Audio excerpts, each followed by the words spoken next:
Good evening friends. आप सभी का स्वागत है हमारे यूट्यूब चैनल सक्सेस पाथ पर। देखिए दोस्तों, आज हम जितनी भी शिक्षण विधियां हैं उन सभी शिक्षण विधियों को आज हम कवर करेंगे completely in A short way. और आपको मैं यहाँ से ये बताऊंगा कि क्या क्या क्वेश्चंस बनने की संभावना रहेगी, कौन कौन से टॉपिक से कहाँ कहाँ किस किस लाइन से क्वेश्चन उठेगा। जितना मैं एक्सपेक्टेड कर पा रहा हूँ अपने अनुसार, तो मैं आपको उनको बता रहा हूँ कि कहाँ कहाँ से क्वेश्चन बनने की संभावना है। तो देखिए स्क्रीन पर आपको ये टॉपिक्स दिख रहे होंगे हमारे कि सिलेबस है, और सिलेबस में मैंने 9 टॉपिकों को कवर किया है। और 9 टॉपिकों को यदि आप एक्सपेंड करोगे तो ये टॉपिक होते हैं 15 से 20। ठीक है, ये जो टॉपिक हैं इन टॉपिकों में क्या है मैं आपको बता दूं। इनको कॉमन मेथड के नाम से जाना जाता है, और यहाँ से मिनिमम 30 क्वेश्चन के आसपास का मटेरियल बन जाता है ओवरऑल सारी सब्जेक्ट को मिला करके। ठीक है, तो आज हम इसको कवर करते हैं। तो आइए जल्दी से आप मेरे साथ बने रहें, मैं आपको वो सारी चीजें बता दूंगा कहाँ से क्वेश्चन बनने की संभावना है। तो देखिए पहला जो हमारा यूनिट है वो है शिक्षण के उद्देश्य एवं प्राप्य उद्देश्य। शिक्षण के उद्देश्य एवं प्राप्य उद्देश्य सिंपल से शब्दों में समझेंगे और थोड़ा सा बस आगे बढ़ते चलेंगे, इतना हमको इसमें काम करना है।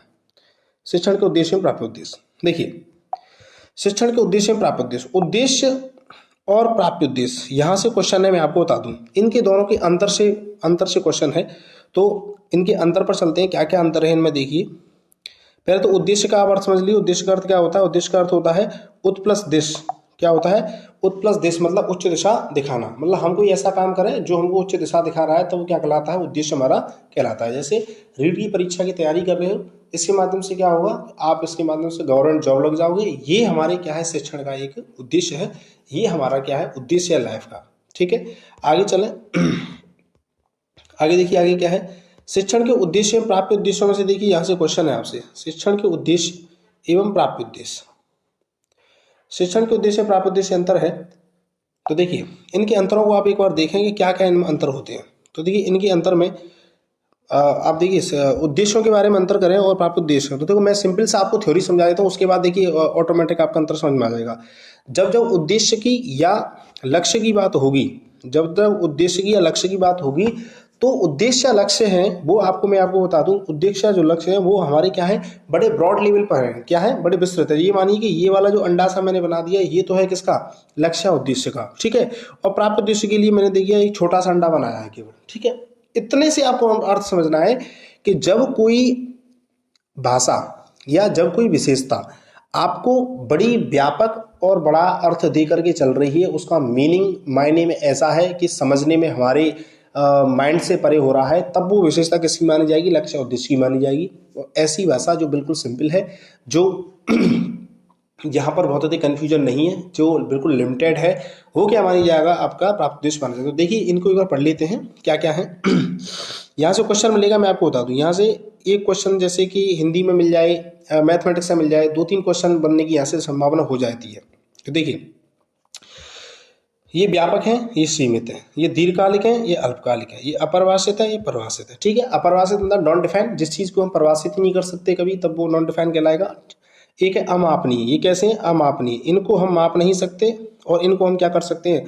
माप सकते हैं। ठीक है, इनको अमापनीय और एक है मापनीय। ये साध्य मतलब इसको जीवन में साधना व्यक्ति का उद्देश्य होता है, इसीलिए ये साध्य कहलाए। और इनको साधना मतलब साधेंगे तो आसानी से सध जाएंगे। और ये क्या है? ये साधन मात्रा। ये क्या है? साधन मात्रा है। ये साधन मात्रा। जैसे मैं आपके लिए पढ़ा रहा हूं तो मैं आपका साधन हूं, क्योंकि मैं जब आपको कुछ बता रहा हूं, आपको मेरे से कुछ ना कुछ सीखने को मिल रहा होगा, तो मैं आपके लिए किसका काम कर रहा हूं? एक साधन का काम कर रहा हूं। ठीक है, उसके बाद इसकी जो सारी विशेषताएं ऐसी नॉर्मल सी हैं, जैसे कि अप्रत्यक्ष है और प्रत्यक्ष, दार्शनिक है। एक विशेषता इसको समझ लीजिए, एक दार्शनिक और एक मनोवैज्ञानिक। अभी इतना टाइम है आपके पास, इतना इस बात को समझिए कि दार्शनिक का मतलब ये होता है कि जब कोई जितनी भी सब्जेक्ट थी प्राचीन काल की बात करें, तो सारी सब्जेक्ट दर्शन के रूप में पढ़ी जाती थी। किसके रूप में पढ़ी जाती थी? दर्शन के रूप में। लेकिन अब दर्शन को डिवाइडेड करके क्या हो गया? पॉलिटिकल साइंस बन गया। दर्शन को डिवाइडेड करके साइकोलॉजी बन गई। तो हम ये कहेंगे कि जो दर्शन शास्त्र है वह अपने आप में क्या है? एक वृक्ष है। दर्शन शास्त्र तो अपने आप में क्या है बेटा? एक वृक्ष है, अपने आप में एक वृक्ष है। और ये जो हैं जितने भी ऑब्जेक्ट हैं वो इसकी क्या है? डालियां हैं। क्या है? इसकी डालियां हैं। ठीक है, तो मनोविज्ञान क्या है? मनोविज्ञान तो प्राप्य है, लेकिन जो आपका दर्शन है ये आपका क्या है? दर्शन आपका लक्ष्य उद्देश्य है। आगे चलिए, ये व्यक्तिनिष्ठ है और ये क्या है? वस्तुनिष्ठ। व्यक्तिनिष्ठ से मतलब होता है कि देखो, व्यक्तिनिष्ठ मतलब व्यक्ति की इच्छा के ऊपर, मेरी इच्छा के ऊपर। जैसे कि मेरी इच्छा है कि मुझे भविष्य में क्या बनना है, ये मेरी इच्छा के ऊपर डिपेंड करेगा। आपकी इच्छाओं के अनुसार मैं डिसीजन नहीं ले सकता। तो जब ऐसी बात आती है जो व्यक्ति की निष्ठा पर डिपेंड हो, तब वो क्या कहलाता है? वस्तुनिष्ठ कहलाता, तब वो कहलाता है व्यक्तिनिष्ठ। तो ऐसा जो सबकी इच्छा पर डिपेंड हो, तब वो क्या कहलाता है? वस्तुनिष्ठ कहलाता है। तो आप इस बात को ध्यान रखें। लक्ष्य उद्देश्य होते हैं, व्यक्तिनिष्ठ होते हैं। जैसे कि आपको रीट के थ्रू एक टीचर बनना है, तो ये आपकी खुद की इच्छा है, किसी की और की इच्छा आप पर थोपी नहीं गई है कि बेटा तू जाके मास्टर बन जा, ऐसा कुछ भी नहीं है। ये आप पर कुछ थोपा नहीं गया है, ये आपको खुद, आपने खुद डिसाइड किया, आप इसको खुद करना चाह रहे हैं। ठीक है, आगे चलते हैं, जल्दी जल्दी करना है क्योंकि इतना समझाएंगे तो फिर टाइम चला जाएगा। बस मैं आपको टॉपिक बता देता हूँ कहाँ कहाँ से क्वेश्चन है। ठीक है, अब देखो, ये आदर्शवादी होते हैं और ये अनादर्शवादी है, मतलब ये अपने आप में आदर्श है।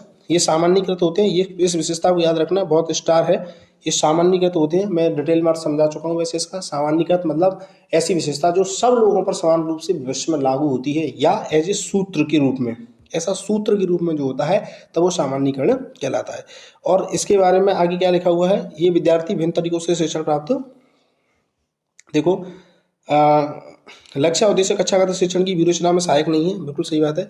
कक्षा की विवेचना से इसका कोई मतलब नहीं है। और ये क्या है? कक्षागत विवेचना में सहायक होते हैं, मतलब क्लास के अंदर पढ़ाया जाता है। इस बात को आप इस बात से समझ लीजिए। आगे चलें, जैसे सिंपल सा आपसे क्वेश्चन पूछा गया है, ऐसे क्वेश्चन आपसे पूछा जाएगा कि उद्देश्य से संबंधित होते हैं। उद्देश्यों से संबंधित क्या है? कक्षागत के उद्देश्य, विशिष्ट उद्देश्य, या कक्षागत उद्देश्य, विशिष्ट उद्देश्य, सामान्य उद्देश्य, या अल्पकालिक उद्देश्य। देखो, अल्पकालिक इसका नाम है। देखो, उद्देश्यों के बारे में पूछी विशेषता, सिंपल सी बात समझिए, किसके बारे में पूछी? उद्देश्यों के बारे में।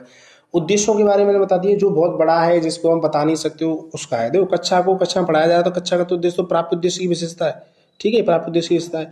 विशिष्ट उद्देश्य ये भी इसकी विशेषता है, लेकिन ये जनरलाइजेशन, मैंने आपको भी बताया था कि सामान्य वाले को आप बिल्कुल याद रखना। मैंने अभी आपसे कहा था कि इस सामान्य वाली विशेषता को याद रखना, मैंने स्टार भी लगाया है इस पर, ये आपको याद रखना, यहाँ से जो क्वेश्चन पूछा गया है। ठीक है, तो सामान्यकृत होते हैं इसकी विशेषता, अल्पकालीन इसकी विशेषता हो नहीं सकती। आगे चलिए, आप चाहें तो इसको थोड़ा डायग्राम से भी समझ लेते हैं। जैसे कि जो बड़ी विशेषता है, लक्ष्य है, उसको हम ब्रॉड रूप में मानते हैं। जैसे बाहर वाला गोला है, उसके पीछे जो अंदर छोटा गोला है वो विषय है, और सबसे छोटा होता है प्रकरण। मतलब जब एक टॉपिक को पढ़ना सरल है, टॉपिक से आगे चलें तो टॉपिकों को मिलकर के सब्जेक्ट बन जाती है, सब्जेक्ट को समझना थोड़ा सा कठिन हो जाएगा। ठीक है, और लक्ष्य को प्राप्त करना और ज़्यादा क्या हो जाता है? कठिन हो जाता है। इसीलिए लक्ष्य सबसे सुप्रीम पावर होती है। लक्ष्य को प्राप्त करना में कठिनाइयाँ हैं, लक्ष्य को प्राप्त करना इम्पॉसिबल सा है, इनको पॉसिबिलिटी नहीं है कि इजी वे में काम हो जाएगा। तो ये सारी जो बड़ी बड़ी विशेषताएं वो लक्ष्य उद्देश्यों की रहेंगी, और छोटी विशेषताएं ये आपकी प्राप्त उद्देश्यों की रहेंगी। आगे चलते हैं, प्राप्त उद्देश्यों का ब्लूम के द्वारा वर्गीकरण। देखिए, यहाँ से क्वेश्चन आपसे पूछा जाएगा कि प्राप्त उद्देश्यों का ब्लूम के द्वारा वर्गीकरण, किसके द्वारा वर्गीकरण? ब्लूम, बीएस ब्लूम के बारे में वर्गीकरण है। तो देखो, सिंपल सा क्वेश्चन है, बीएस ब्लूम कौन से विश्वविद्यालय के थे? शिकागो विश्वविद्यालय के। ठीक है, आगे चलें, इसमें क्या है बीएस ब्लूम के बारे में थोड़ा सा, कि बीएस ब्लूम ने क्या क्या किया, इस बात को थोड़ा सा हम समझ लेते हैं। तो देखो, बीएस ब्लूम ने बताया कि जो व्यक्ति है कोई भी, उसके जो ज्ञान है वो 3 प्रकार का होता है। कितने प्रकार का होता है? 3 प्रकार का। और 3 प्रकार से विद्यार्थी सीखता है। पहला प्रकार बताया उन्होंने कौन सा होता है? ज्ञानात्मक, दूसरा भावात्मक और तीसरा क्रियात्मक। ये में लिखा हुआ है। देखो, ब्लूम के अनुसार कोई व्यक्ति अपनी जिंदगी में 3 प्रकार से ज्ञान प्राप्त करता है। कितने प्रकार से ज्ञान प्राप्त करता है? 3 प्रकार से। अब 3 में कौन सा है? एक तो ज्ञानात्मक, totally of the dependent on mind होगा, और भावात्मक, जो हम कुछ बातें अपने दिल से, मन से सीखेंगे, ये भावात्मक है। और कुछ क्रियात्मक, कुछ हम अपने एक्शंस से सीखेंगे, और इसमें जो एक्शंस होंगी वो एक्शंस दोनों प्रकार की होंगी। दोनों प्रकार की कौन कौन सी एक्शंस होंगी? मतलब वो मन की क्रियाएं भी करेगा और अपने माइंड की क्रियाएं भी करेगा। ठीक है, आगे चलते हैं। आगे क्या है? तो देखो, जो ज्ञानात्मक पक्ष है, जो ज्ञानात्मक पक्ष को बीएस ब्लूम की तरह 1956 में दिया गया था। कब दिया? 1956 में दिया गया था। और इसके भी कितने भाग हैं बेटा? 6 भाग हैं। कितने भाग हैं? 6 भाग। अब 6 के 6 भागों के नाम आपको याद होना बहुत ज़्यादा जरूरी है, क्योंकि यहाँ से हर बार सा क्वेश्चन पूछा जाता है। आपको पता होनी चाहिए 6 भाग आपके क्या है। देखो, मैं आपको बता दूं 6 भाग कौन कौन से हैं। 6 भाग हैं। पहला है आपका कौन सा? ज्ञान, दूसरा बोध, तीसरा ज्ञान प्रयोग, चौथा विश्लेषण, पांचवा संश्लेषण और छठवां क्या मूल्यांकन। ये सारे के सारे क्रम में आपको याद रखने हैं, जैसे ज्ञान बोध, ज्ञान प्रयोग, विश्लेषण, संश्लेषण, आफ्टर दैट मूल्यांकन, ऐसे करके 6 के 6 याद होंगे, है ना। तो यहाँ से क्वेश्चन पूछा जाएगा कि ज्ञानात्मक क्षेत्र के अंतर्गत कौन सा उद्देश्य सही है या सही क्रम क्या है। जैसे वो आपको इसको रिवर्स कर देगा, जैसे ज्ञान बोध, ज्ञान प्रयोग, संश्लेषण को ऊपर चढ़ा देगा और विश्लेषण को ले आएगा वो नीचे की साइड में, ठीक है। संश्लेषण को ले आएगा ऊपर और विश्लेषण को नीचे। अब आपसे पूछेगा क्या ये सही है क्या, तो देखो ये तो क्वेश्चन गलत हो गया, क्योंकि हमको जानते हैं कि जब तक आप किसी चीज का विश्लेषण अच्छे तरीके से नहीं जानते तो आप उसका संश्लेषण नहीं कर सकते, ठीक है। तो आपको क्लियर होना चाहिए कि जब तक आपने किसी चीज को विश्लेषित नहीं किया है तब तक संश्लेषित नहीं कर सकते। अच्छा, इसको थोड़ा सा एक और इजी वे में समझा दूं मैं आपको विश्लेषण संश्लेषण को, क्योंकि यहाँ से क्वेश्चन आपके लिए बिल्कुल बनेगा। देखो अभी आपकी देखो रीट की परीक्षा होने वाली है, ठीक है। आप रीट की परीक्षा के लिए मैं समझता हूँ कि 2 या 3 माह से आप पढ़ रहे होगे अच्छे तरीके से। आप हर टॉपिक को विश्लेषित कर करके पढ़ रहे हो, ठीक है, हर टॉपिक को खोल खोल के पढ़ रहे हो। बट क्या होगा, जैसे ही परीक्षा नजदीक आएगी तो आप क्या करोगे, उसी काम को 1 घंटे के अंदर करने की कोशिश करोगे, 2 घंटे के अंदर कोशिश करोगे। ऐसा पॉसिबल क्या हो पा रहा है 1 या 2 घंटे के अंदर वो काम हो रहा है, क्योंकि हम उसके ऊपर अच्छे तरीके से विश्लेषण कर चुके हैं। ये इसके पीछे रीजन रहता है। तो चलते हैं आगे।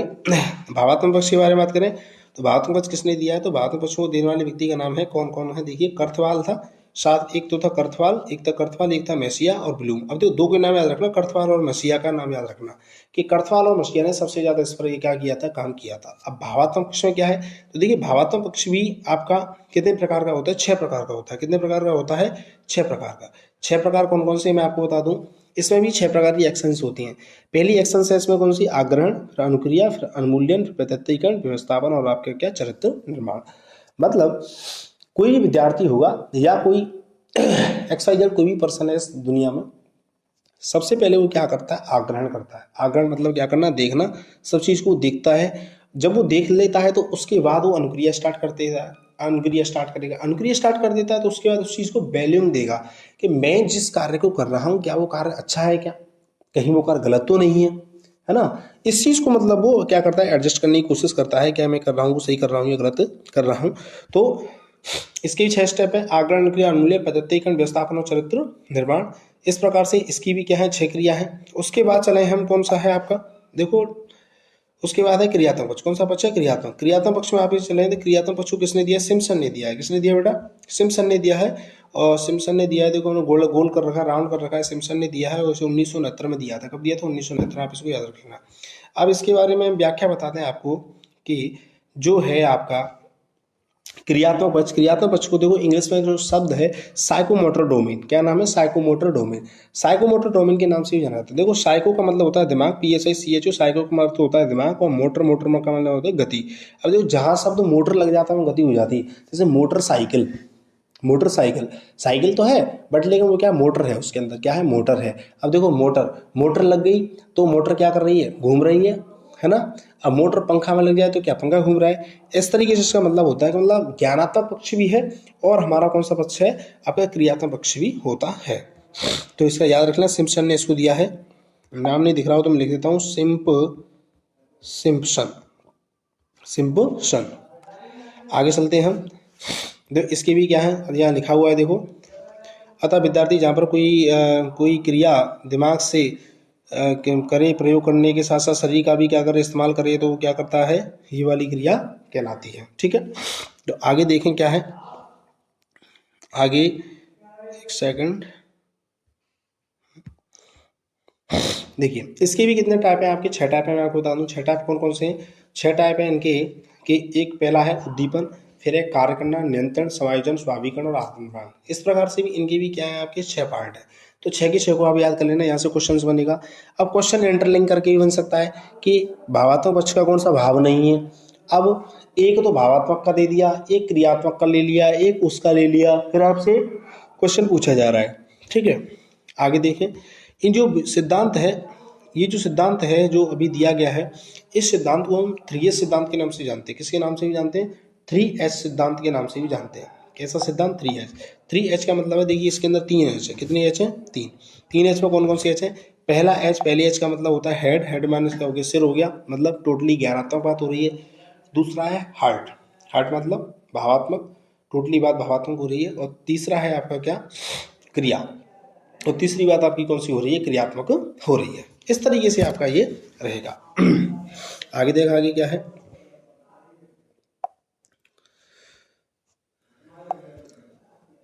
आगे देखिए एनसीईआरटी के द्वारा प्राप्त है कुछ प्राप्त उद्देश्य ऐसे एनसीईआरटी के द्वारा भी दिए गए, वहां से क्वेश्चंस बनते हैं। तो एनसीईआरटी के द्वारा भी कितने भागों में डिवाइड किया गया, एनसीईआरटी के द्वारा भी 6 भागों में डिवाइडेशन किया गया। कितने भागों में, 6 भागों में। कितने भाग हैं इसके, 6।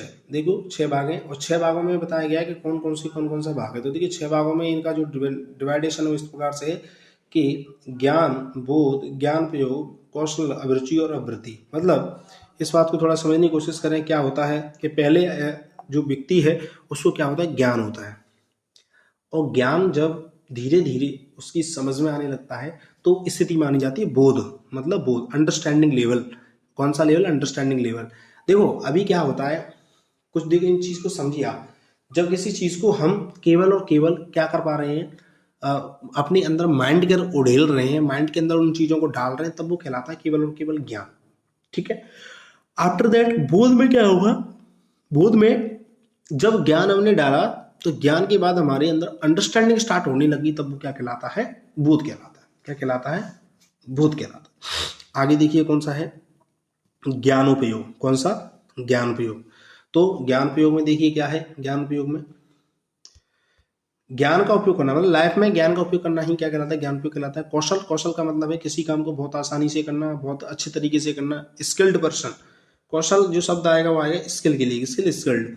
जैसे आएगा क्वेश्चन आपसे कि कोई विद्यार्थी किसी कार्य को बड़ी आसानी, बड़े सरल तरीके से कर रहा है, तो कौन से उद्देश्य की पूर्ति हो रही है, तो वहां पर कौन से उद्देश्य की पूर्ति होती है बेटा, वहां पर कौशलात्मक उद्देश्य की पूर्ति होती है। उसके बाद आ जाइए अभिरुचि, इंटरेस्ट एंड एटीट्यूड, है ना। तो इनको आप याद कर लें, यहाँ से क्वेश्चन मिलेगा।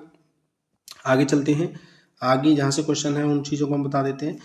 ज्ञानात्मक क्षेत्र की कार्यसूचक क्रियाएं, कि ज्ञानात्मक क्षेत्र में क्या क्या है, जहाँ कौन कौन सी कार्यसूचक क्रियाएं ज्ञानात्मक क्षेत्र की। तो देखिए जब विद्यार्थी ज्ञान वाली कंडीशन में है तब वो क्या क्या काम करेगा, हम इन चीज़ों को बात कर लेते हैं।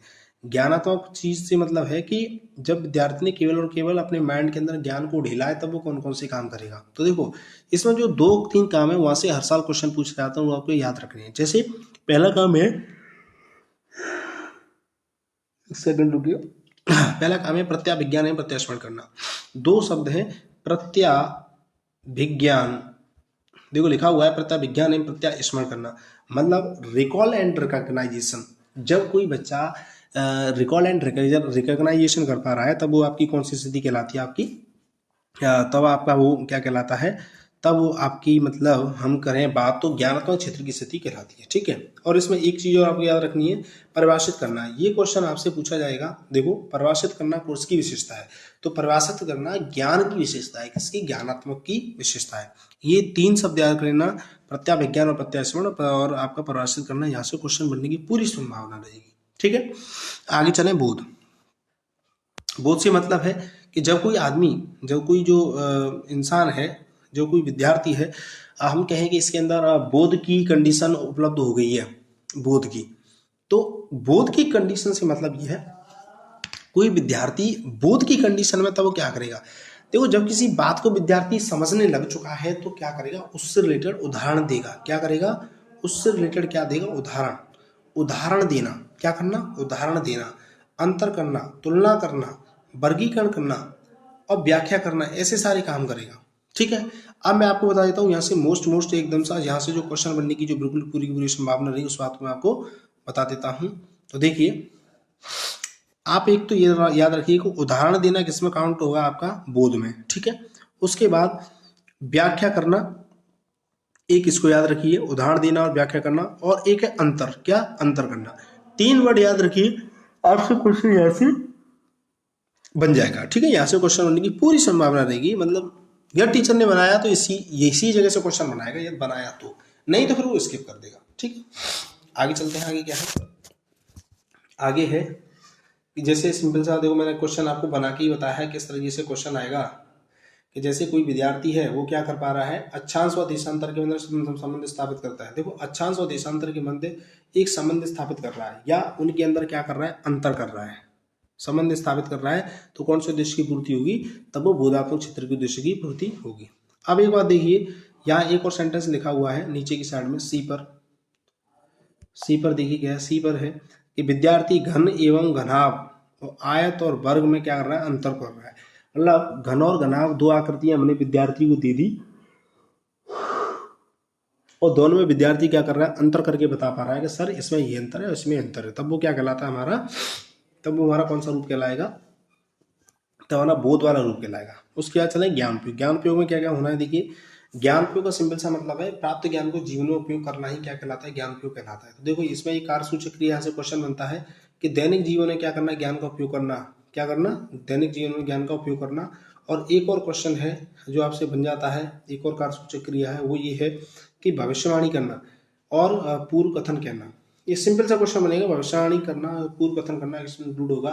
देखो भविष्यवाणी करना, पूर्व कथन करना ये ज्ञान उपयोग के आधार पर ही संभव होता है, इसलिए ज्ञान उपयोग में आएंगे। ठीक है, आगे चलते हैं, आगे क्या है, आगे देखते हैं।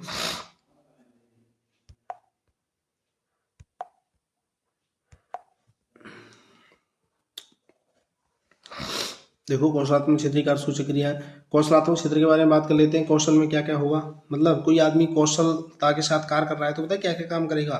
तो देखो आपको फिक्स आपको बता दूं दोस्तों एक चीज़ और मैं आपको बता दूं, ये जो हमारा नोट्स है स्क्रीन पर जो आपको चलता हुआ दिखाई दे रहा है, वैसे तो आज देखा जाए तो अब टाइम इतना रहा नहीं है कि हम आपके साथ नोट्सों को शेयर करें, आप इनको पढ़ पाएँ, क्योंकि अब तो 1-2 दिन रह गए हैं। फिर भी कोई स्टूडेंट ऐसा है कि उसको ये लगता है कि सर मतलब मुझे इससे रिवीजन करने में इजी भी रहेगा और मैं इससे रिवीजन कर पाऊंगा, तो एक हमारा जो कॉन्टैक्ट नंबर है उस कॉन्टैक्ट नंबर पर आप संपर्क करना और आपको जो नोट्स हैं वो अवेलेबल करा दिए जाएंगे।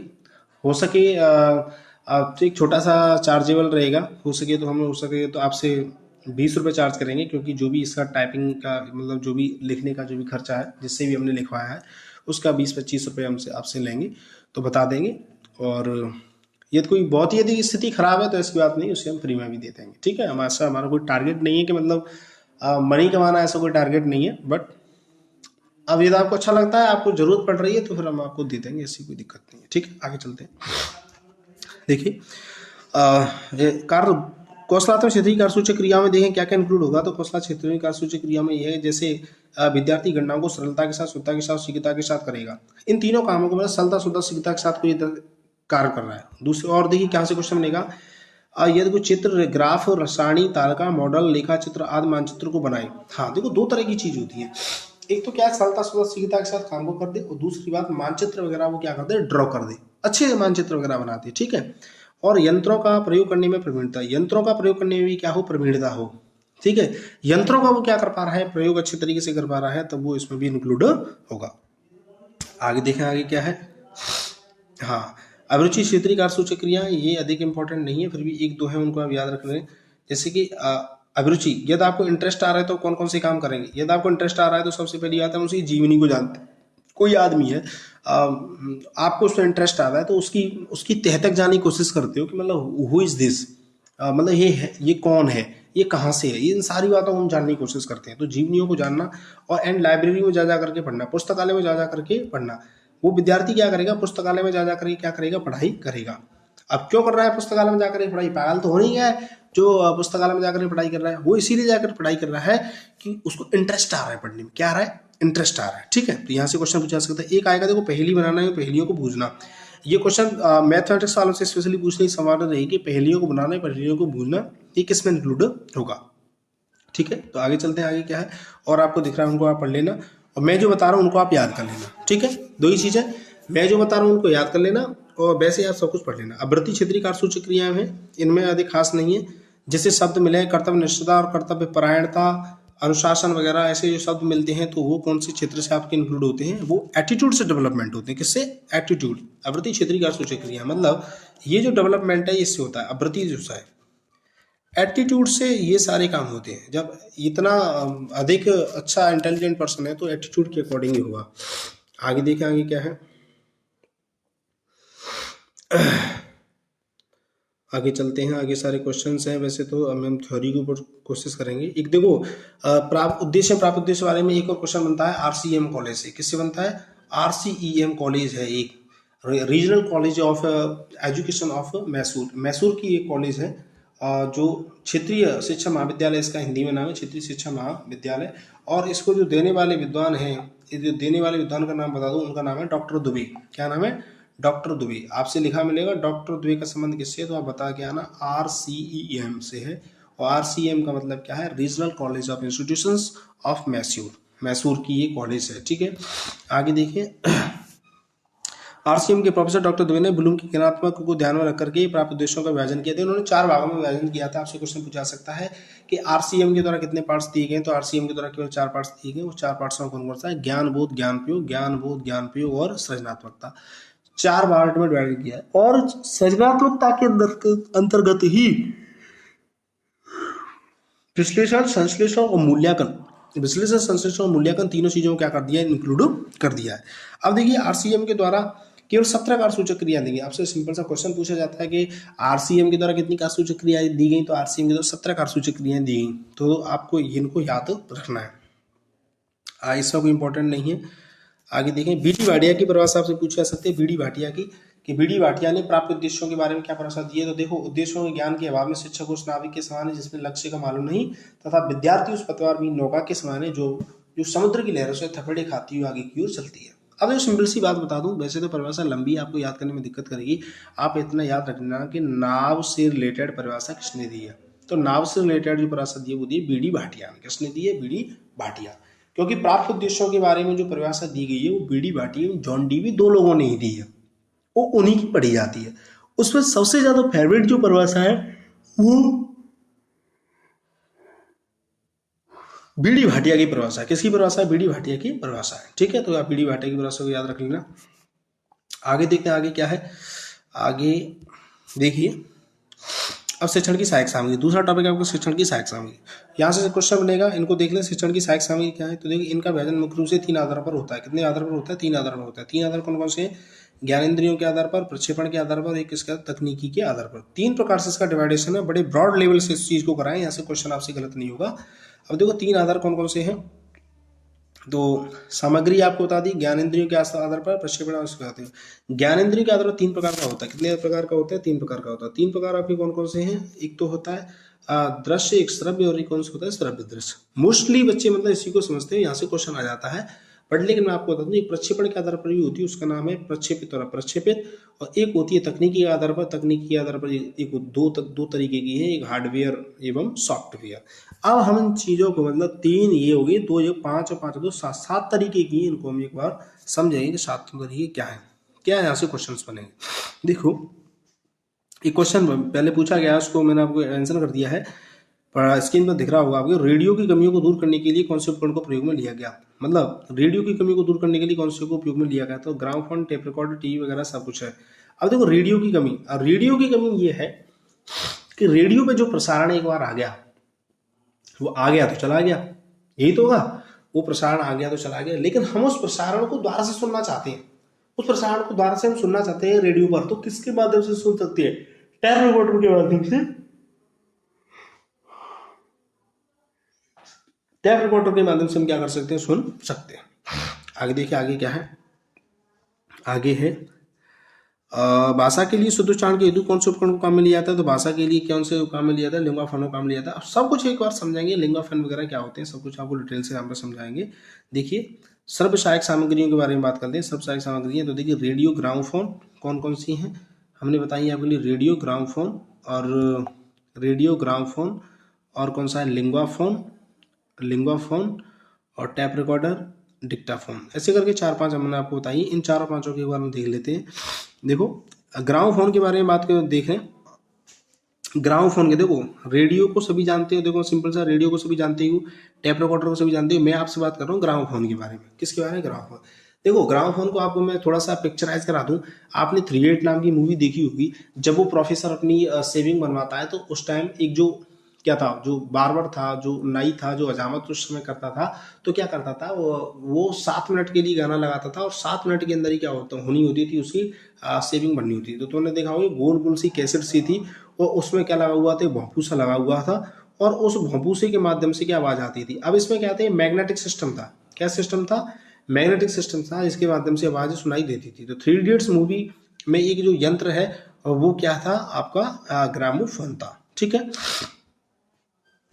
आगे अभी मैं आपकी स्क्रीन पर भी दिखा देता, लेकिन मैं भी थोड़ा इसको कैसे दिखाऊं ये थोड़ा सा समझ में नहीं आ पा रहा है कि अभी मैं स्क्रीन रिकॉर्डिंग भी कर रहा हूं और आपको कैसे दिखाऊं इस चीज़ को।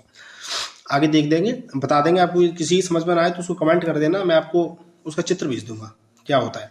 अगर लिंगाफोन के बारे में बात करें, लिंगाफोन क्या होता है। लिंगाफोन देखो, लिंगाफोन इज मीनिंग होता है मतलब लैंग्वेज, क्या होता है लैंग्वेज, और यह लैंग्वा फ्रैंका, लैंग्वा फ्रैंका का मतलब होता है शब्दकोश। क्या, शब्दकोश, शब्दकोश, शब्द का भंडार। अब देखो लिंग्वा फ्रैंका का मतलब ये है कि जो लिंग्वा फ्रैंका का मतलब ये है कि जब बच्चे को सिखाया जाए तो शुद्ध रूप से भाषा सिखाई जानी चाहिए। तो ऐसा कैसे द्वारा पॉसिबल होता है, ऐसा लिंग्वा फ्रैंका के द्वारा पॉसिबल होता है। एक बार देख लेते हैं क्या है लिंगाफोन। लिंगाफोन के अंदर लिखा हुआ है, देखिए विद्यार्थी को भाषा शुद्ध उनके रूप से सिखाने के लिए लिंगाफोन का यूज करते हैं। लिंगाफोन का यूज करते हैं, इसमें भाषा विशेष रूप से विद्वानों के द्वारा आवाज रिकॉर्ड की हुई होती है। ठीक है, मतलब इसमें क्या है, लिंगाफोन है उसमें विद्वानों की विशेष आवाज है, उसको रिकॉर्ड किया गया है और इस तरीके से यहाँ से होता है।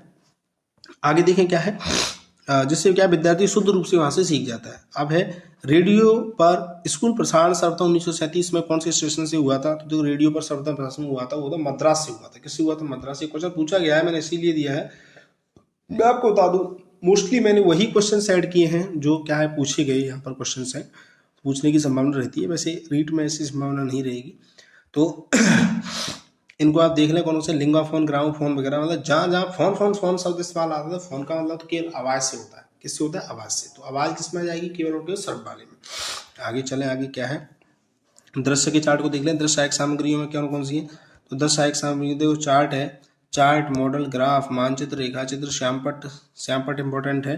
जादुई लालटेन, जादुई लालटेन या मायादीप एक ही बात आपको पता होगा। OHP भी आपका क्या है, दृश्य सहायक सामग्री है। फिल्मिस्टर, प्रोजेक्टर, एपिडाइस्कोप, वास्तविक वस्तुएं, बुलेटिन बोर्ड, प्रदर्शनी और फ्लानिन बोर्ड है, संग्रहालय, फ्लैश कार्ड, ट्रांसपेरेंसी, ये जो है ये आपके क्या कहलाएंगे, ये आपके दृश्य सहायक सामग्री कहलाएंगे। ठीक है, अब जैसे यहाँ से आप देख लें, यहाँ से क्वेश्चन पूछा जाए, जैसे क्वेश्चन आपसे कहाँ से पूछा सकता है, मैं उनको हाईलाइट कर दूंगा आपके लिए। एक तो पूछा जाएगा आपका ट्रांसपेरेंसी क्या है, ये क्वेश्चन पूछा सकता है। एक क्वेश्चन अगर फिल्म बोर्ड से पूछा सकता है, फिल्म बोर्ड क्या है। और ये आपका एक पूछा जाएगा तो आपके जादुई लालटेन से, ये बहुत ज़्यादा इंपॉर्टेंट है, जादुई लालटेन क्या होती है, यहाँ से आपसे क्वेश्चन बनने की संभावना रहेगी। और श्यामपट्ट तो आपको सबको बताइए श्यामपट्ट क्या होता है। आगे चलती है तो या देखिए हमने डिटेल से समझा है, बट लेकिन श्यामपट्ट को थोड़ा सा डिटेल में पढ़ लेते हैं। श्यामपट्ट, ब्लैक बोर्ड, श्यामपट्ट को एक शिक्षक का मित्र भी कहा जाता है। आपसे क्वेश्चन पूछा जाएगा कि शिक्षक का मित्र कौन है। स्पेशली संस्कृत में ये क्वेश्चन उठेगा आपसे कि शिक्षक का मित्र का अस्ति, शिक्षक का मित्र कौन है, तो शिक्षक का मित्र कौन होता है, श्यामपट्ट। क्योंकि श्यामपट्ट से ही टीचर की दोस्ती होनी चाहिए, इधर उधर टीचर दोस्ती करेगा तो फिर टीचर का काम खराब हो जाएगा। ठीक है, अब देखिए सीताराम चतुर्वेदी का, सीताराम चतुर्वेदी ने भी एक परिभाषा दी है कि जिसने दी है, देखो जिस प्रकार चित्रकार का इसका चित्रकार के लिए तूल का एवं फलक जरूरी है। जो चित्रकार है उसके लिए क्या है, एक तूल का मतलब एक ब्रश और एक क्या फलक, फलक मतलब आगे का ऐसा स्ट्रक्चर जिससे वो चित्र बनाएगा। ठीक है, उसी प्रकार शिक्षक के लिए क्या है, श्यामपट्ट एवं खड़ियां का होना बहुत जरूरी है। श्यामपट्ट होना चाहिए किसके पास, टीचर के पास श्यामपट्ट, और साथ में चौक का होना बहुत ज्यादा जरूरी है। अब देखो जादुई लालटेन, जादुई लालटेन है, OHP है, फिल्मिस्टर, प्रोजेक्टर है, एपिडाइस्कोप, ये क्वेश्चन पूछा सकता है एपिडाइस्कोप क्या है, तो एपिडाइस्कोप भी एक ऐसी सहायक सामग्री है, दृश्य सहायक सामग्री है। फ्लेन बोर्ड वगैरह तो सबको आप देख लेना, एक बार ऐसे क्वेश्चन बनाएंगे। अब देखिए, अब आ जाइए आप श्रव्य दृश्य सहायक सामग्री पर। श्रव्य दृश्य सुनने में भी है, देखने में भी है, उसकी सहायक सामग्री है। तो देखो श्रव्य दृश्य में कौन सी है, टेलीविजन है, दूरदर्शन, टेलीविजन सबको बताइए, कंप्यूटर है, VCR है, VCR की फुल फॉर्म याद कर लेना, मैथ साइंस वालों से क्वेश्चन पूछा जाएगा। Video cassette recorder, documentary film, ये बहुत ज़्यादा इंपॉर्टेंट है। डॉक्यूमेंट्री फिल्म क्या है, तो शब्द सहायक सामग्री है। और चलचित्र सिनेमा भी, टेलीकॉन्फ्रेंसिंग, सरस्वती यात्राएं, और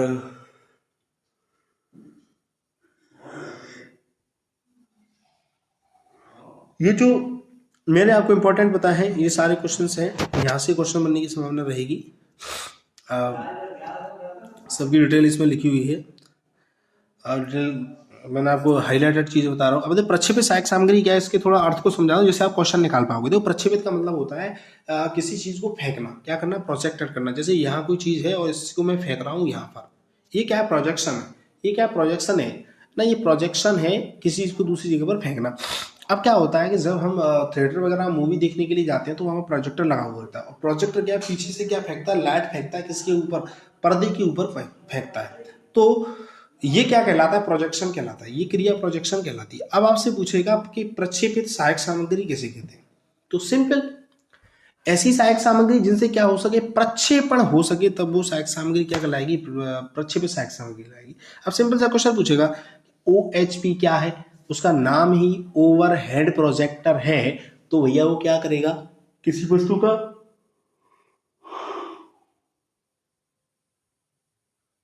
प्रोजेक्शन करेगा, ये बात तो बिल्कुल निश्चित है, जो क्या करेगा, प्रोजेक्शन करेगा, इसीलिए ये बन जाएगा। तो देखो जादुई लालटेन है, OHP है, फिल्म स्ट्रिप है, प्रोजेक्टर है, स्लाइड प्रोजेक्टर, ट्रांसपेरेंसी, सारे इसके अंदर इंक्लूड होंगे। आगे देखिए, अब प्रक्षेपित सहायक सामग्री में कौन कौन सा है, जैसे कि चार्ट का, मॉडल का, श्यामपट्ट का, रेडियो, टीवी, इनका क्या नहीं हो सकता, प्रक्षेपण संभव नहीं हो सकता।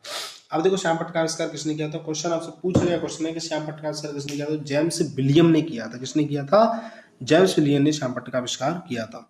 आगे चलते आगे क्या है, तकनीकी आधार पर भी दो प्रकार के होते हैं, एक होता है हार्डवेयर, एक क्या होता है सॉफ्टवेयर।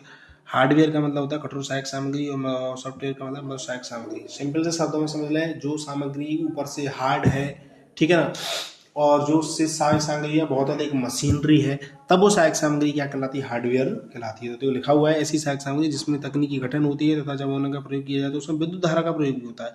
जब जब यूज करें तब उसमें विद्युत धारा का प्रयोग हो, तब वो क्या कहलाएगा, आपका हार्डवेयर कहलाएगा। आगे देखें क्या है, जैसे कि टीवी है, रेडियो, प्रोजेक्टर इत्यादि है। सॉफ्टवेयर के बारे में बात करेंगे, सॉफ्टवेयर क्या होता है, तो सॉफ्टवेयर ऐसी सहायक सामग्री जिसकी तकनीकी बहुत अधिक सरल होती है, तो जिसके प्रयोग में विद्युत धारा का प्रयोग नहीं, मतलब विद्युत धारा का प्रयोग नहीं हो रहा है। जैसे कि चार्ट है, मॉडल है, छपी हुई वस्तु आदि हैं। आगे देखिए, आगे क्या है, सहायक सामग्री की प्रभावशीलता, मतलब कौन सी सहायक सामग्री ज़्यादा इफेक्टिव होगी।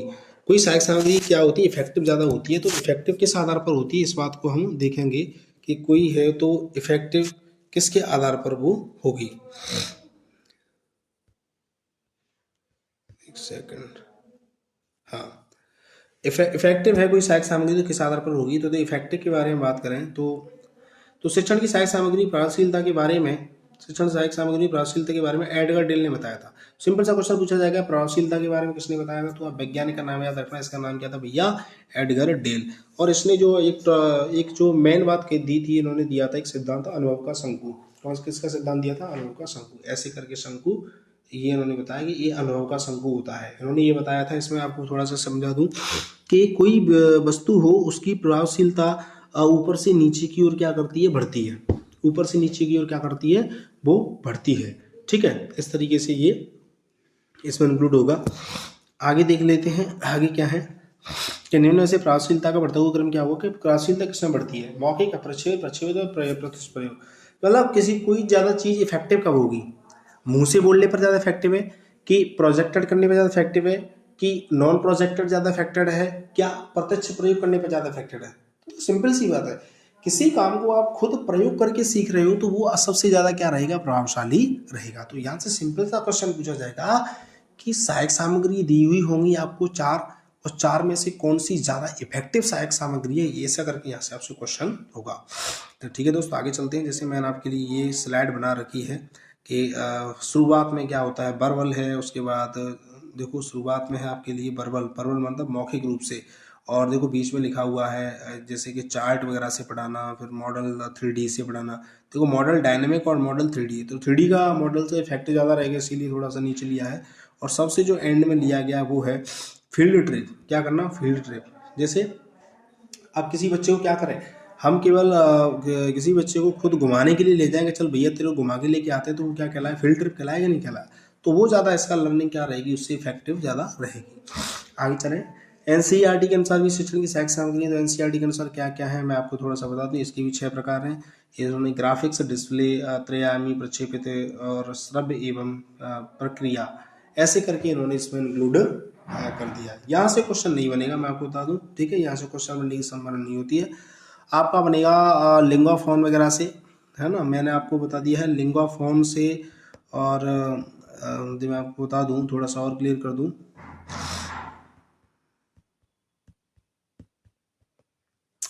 लिंगुआ फ्रैंका से क्वेश्चन बनेगा क्योंकि इससे शुद्ध रूप से भाषा सिखाई जाती है। लिंगुआ फ्रैंका एंड ग्रामोफोन, इन दोनों से क्वेश्चन बनेगा आपके लिए बना तो। ये श्रव्य में बना तो यहाँ से बनेगा, और दृश्य में बना तो आपका ये आपको बता दिया, श्यामपट्ट है, जादुई लालटेन है, और आपका क्या है, सर्वोपरि OHP क्या है, यहाँ से क्वेश्चन पूछा सकता है। एपिडाइस्कोप से पूछा सकता है, फ्लेयरल बोर्ड से पूछा जा सकता है, और फिल्म स्टिल प्रोजेक्टर से पूछा जा सकता है। सिर्फ 5-6 करके ये क्वेश्चन है। ट्रांसपेरेंसी पूछा जा सकता है।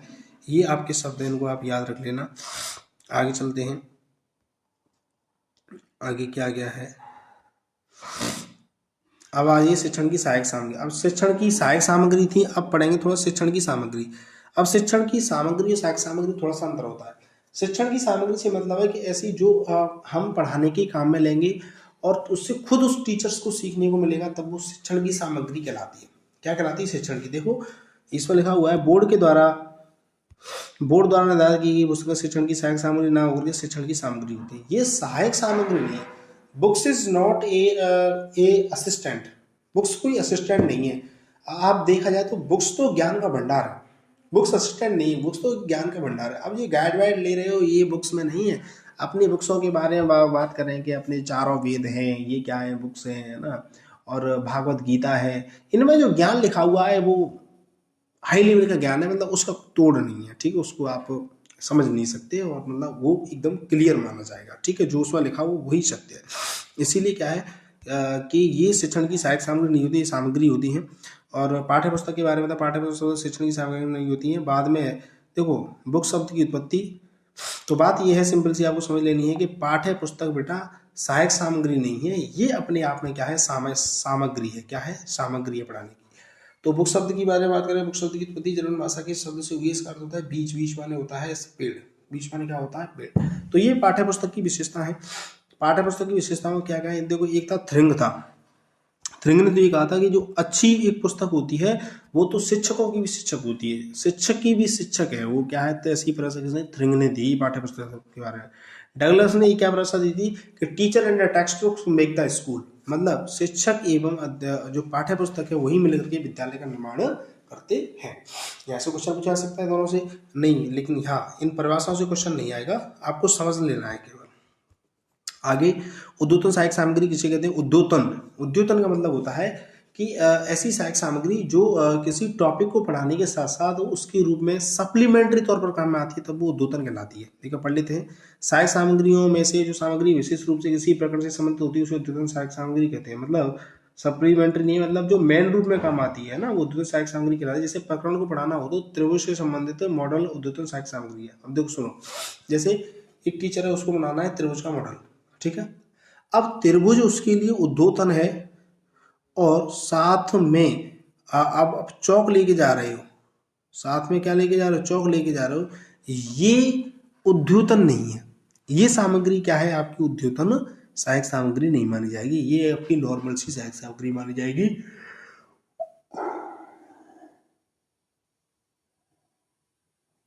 उद्योतन सामग्री तो आपकी वही मानी जाएगी, ठीक है। आगे देखा, आगे क्या है? आशु रचित उपकरण।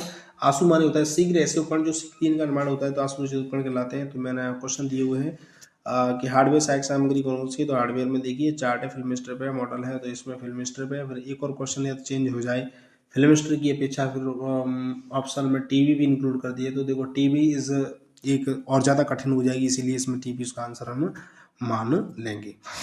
आगे चलते, आगे क्या है?